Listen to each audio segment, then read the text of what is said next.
What's up, everybody? Thank you for jumping on the Steelers to Go, your daily to-go cup of Pittsburgh Steelers news and analysis. I'm Noah Strackbein. Find me on youtube.com/all Steelers talk or anywhere you get your podcasts. And today, we're talking about the Pittsburgh Steelers next month. It's already July.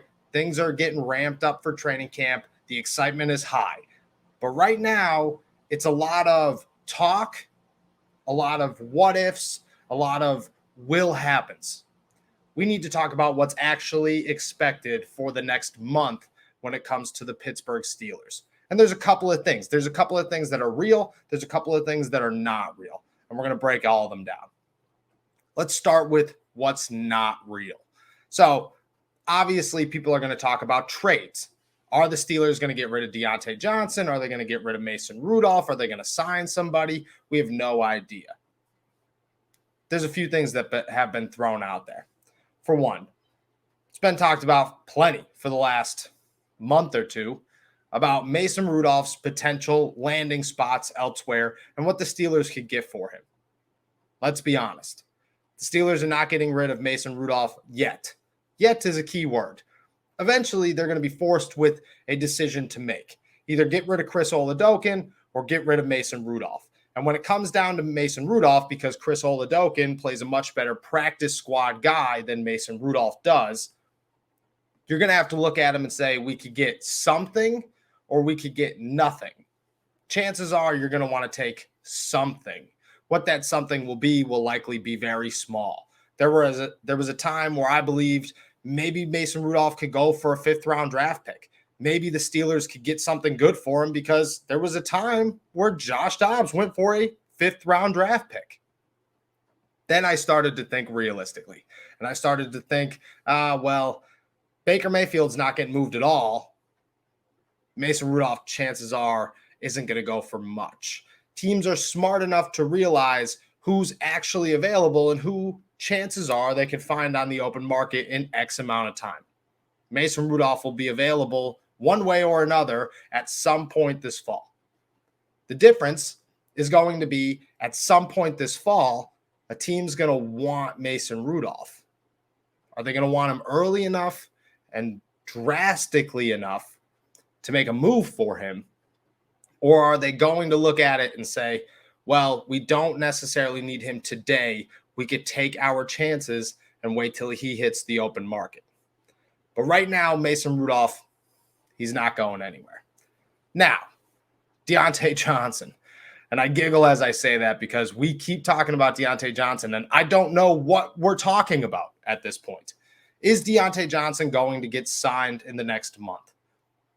No, he's not. There's been no news of Deontay Johnson in negotiations, getting close to a deal, any of that. Right now, all we know about Deontay Johnson is the wide receiver market is over $20 million a year. The Steelers have never signed a wide receiver to that big of a contract, obviously. Half of the fan base wants him signed right now, and half of the fan base wants him gone right now. That's where we're at. This is what's going to happen. In the next month, maybe Deontay Johnson enters a negotiation room, and maybe he sits down with Omar Khan, Mike Tomlin, and Art Rooney. Maybe they begin negotiations strong. But in the next month, before the 26th, when everybody arrives at training camp, there will not be a deal done for the top wide receiver. The Steelers are not going to move that quickly to hand somebody $20+ million a season, and I don't see Deontay Johnson taking a pay cut when he could go hit the open market next year and probably make 25+ per season. That's not worth it to either side. And that's fine. It's the NFL. It's a business. You should root for everybody on both sides when you're talking about this stuff. Not just, Deontay Johnson's being greedy. He's not. He's worth $20+ million, and next year he'll be worth $25+ million, and he deserves to go get that. That won't happen within the next 21 days. It just won't. Maybe they'll enter negotiation rooms, but he's not going to sign a deal. He's also not going to get traded. The Steelers are not going to dish Deontay Johnson to another team when he has 1 year left on his rookie deal. He's set to make about $3 million this season, and he's their best option at wide receiver. You could talk all you want about George Pickens and Calvin Austin and Chase Claypool, but Deontay Johnson remains the best target on that team by far. He's always open. He's a solidified, great route runner. And on top of that, yeah, he's got 3 drops from last season that he has to work on, but he's overcome a lot from year 2 to year 3, and you could expect year 3 to year 4 to be even better. He is easily somebody they want on this offense, especially with the change at quarterback. Deontay Johnson is not going anywhere. Now, let's talk about what will happen. There's a couple of things. For one, Chris Boswell deserves, should, and most likely is going to get a new contract before the beginning of training camp. Easily before the beginning of the season, but probably before they kick it off in Latrobe. The dude might be the second best kicker in the NFL. He's definitely the second best kicker in the AFC North. And with Justin Tucker lining up across from you twice a year, you want a guy like Chris Boswell to be there and to be as reliable as Boswell is. Mike Tomlin has said it time and time again. And last season, he probably mentioned Chris Boswell's name as much as anybody during press conferences. Why? Because the Steelers had to play tight game after tight game, and tight game after tight game, Mike Tomlin said, if we want to put somebody out there to go win us this football game, if it's not Ben Roethlisberger, it's Chris Boswell. Bos deserves a big contract. It's a kicker, so it's not going to be huge, but you could see him making $5 million a season, $4.5 million a season, and that contract will come probably soon. I truthfully already expected it to happen, but that's okay because we have 4 more weeks. And within that 4 more weeks, especially once it gets closer, chances are players are still on vacation and working elsewhere and doing their thing.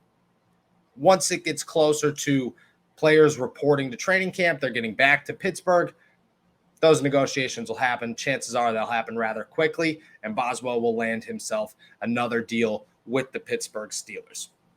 On top of that, additions or subtractions from the football team.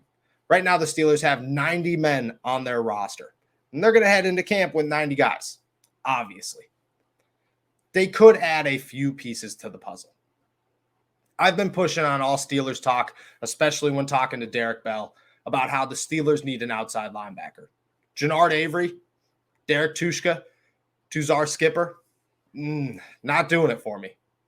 Watching at OTAs and minicamp, Skipper, and granted, Avery didn't play, Skipper looked like the best option behind TJ Watt and Alex Highsmith. That's concerning. It's very, very concerning. The Steelers need to add an outside linebacker. And I think as we inch closer, those things become more of a possibility. I would say that it's a wait and see game. I get everybody's comments and everybody's reactions, mine included, of, well, come cut lines, there's going to be guys there. There's going to be bigger names available. But there's already decent names out there. Names that you feel good enough to add and feel good enough to play a contributing role heading into training camp. And I think on top of that, you don't want to go spend a boatload of money. So you could look at a veteran who's still on the market and say, I could probably get you pretty cheap. You could bring him in.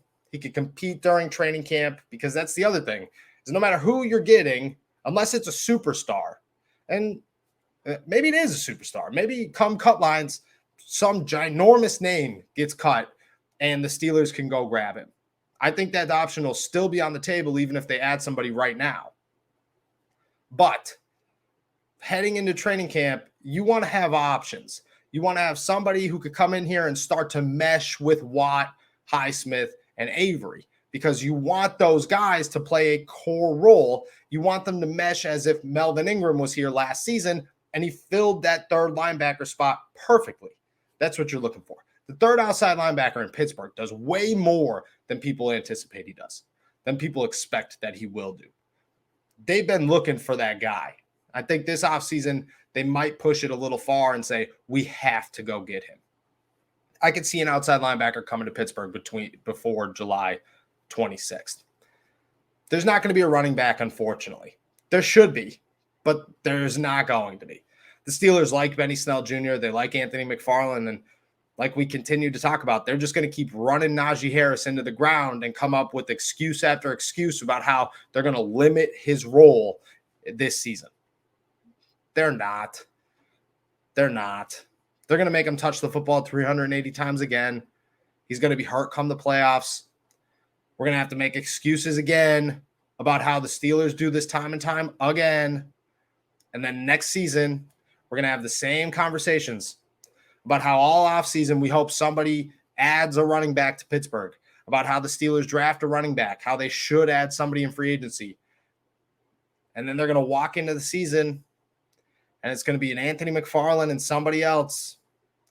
And you're not going to feel real good about it, but that's who's going to be here. And Najee Harris is going to get 380 touches once again. Because that's what the Steelers do. That's what Mike Tomlin does. He loves a bell cow running back. Unfortunately, he's stuck in 2005 because bell cow running backs don't work in the NFL anymore. The league's too fast. Players get hurt way too much. Your body can't take that beating. Getting hit from Brian Urlacher sucked. Getting hit from TJ Watt sucks. The difference is Brian Urlacher might have broke your nose. TJ Watt could tear your ACL because the speed at that collision is way faster. The NFL is adjusted. You need multiple running backs. Unfortunately, the Steelers won't do that. Besides that, we're looking at a giant question mark heading into training camp, but I think a very dim giant question mark. Just like what could happen? Not much. The Steelers are pretty set in their ways. The Steelers are heading into camp feeling good about themselves. This group feels good. It's got a lot going on for it. Is it going to be great? I think there's going to be hiccups. I think there's going to be a lot of road bumps that they have to hit and move past and adjust.